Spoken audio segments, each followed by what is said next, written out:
Speaking of Mother's Day, mga ka-A to Z, dahil nga araw na nga ng mga nanay ngayong linggo, binibigyang pugay natin ang lahat ng mga kababaihan na nagdala ng buhay sa kani-kanilang mga sinapupunan. Tampok natin ang kwento ng isang content creator na nagbahagi ng kanyang definisyon ng pagiging isang ina. Hindi lang yan dahil may patok rin na bonding moments para sa lahat na lalabas ngayong Mother's Day weekend. Kung ano yan, alamin sa balitang A to Z ni Lane Garcia. Nanay, inay, mami, mama, kahit tatay, itay at kung ano-ano pa, ano man ang tawag at ginampanan niya sa buhay natin, siya pa rin ang ating one and only mother.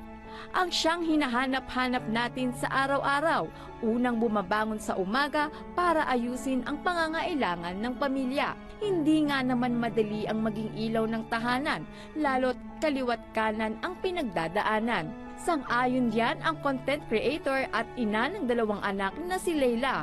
I would say it's more masarap than mahirap. Pero parehong mahirap at masarap. Yung nagpapahirap nitong 2 to, sila din yung nagpapasarap ng buhay ko. May mga pagkakataon na gusto na niyang sumuko bilang ina dahil hindi naman talaga biro magpalaki ng mga anak. Gayunpaman, nananaig ang kanyang pagmamahal. Surrender talaga sometimes.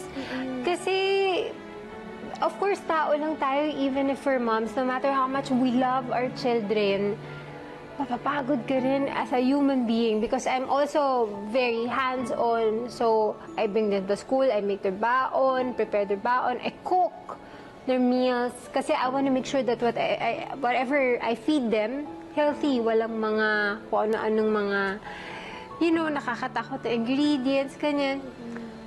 So, yung effort mo, grabe.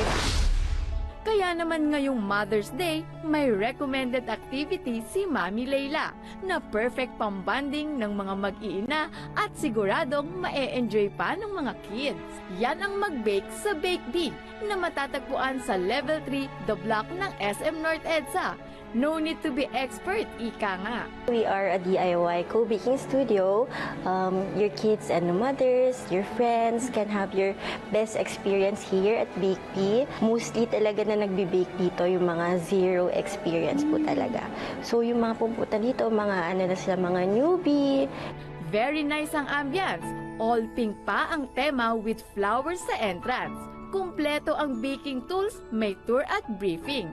Ang nakaka-excite pa ang pagpili ng pastry na inyong ihahanda at ang kanilang finished product. Tada! Happy Mother's Day, Mama. Thank you.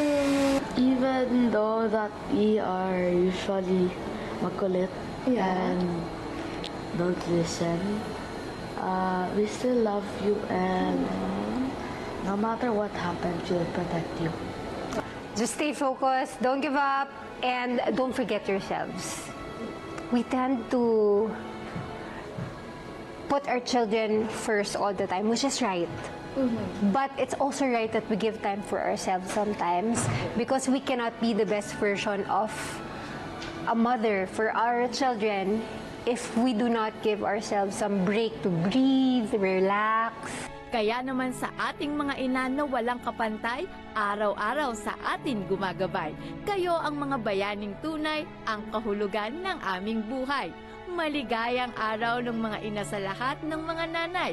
Maraming salamat sa inyong pagmamahal at paggabay.